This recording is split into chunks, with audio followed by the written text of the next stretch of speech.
Good morning, Ron, and good morning, everyone. It's Tuesday, April 21st. Here's what's happening.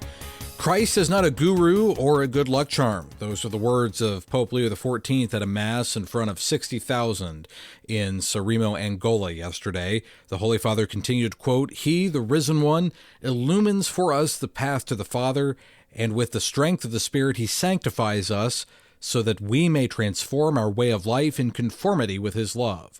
This is the good news, the gospel that courses through our veins like blood, sustaining us on the journey." The Angolan bishops concelebrated the Mass with the Pope.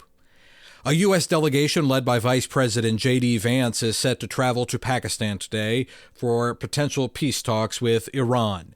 It comes after Iran vowed to retaliate after the U.S. Navy seized an Iranian-flagged ship over the weekend. Iran's foreign minister says there has been no decision when it comes to meeting at the table for talks. Meanwhile, Reuters reports that Iran is considering attending peace discussions with the U.S.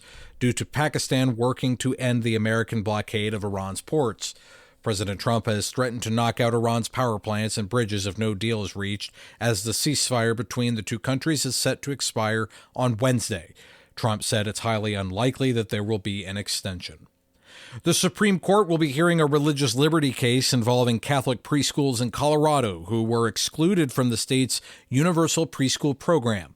The program provides tuition assistance to families to send their children to preschool, public or private, but excluded Catholic preschools with faith requirements for attendees. The Colorado Department of Early Childhood declined to comment, citing active litigation. The Diocese of Charlotte has said a priest did not violate the diocese's conduct policies when he asked high school students about sexual sins in the confessional. In a statement to EWTN News, the diocese said it looked into complaints issued by families about conversations in confession at Charlotte Catholic High School last year, but found the priest did not violate any policies.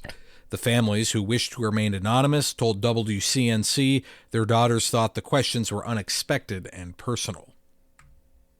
And finally this morning, more than 400 men will be ordained to the priesthood this year in the United States, and the average age of them is 33 years old.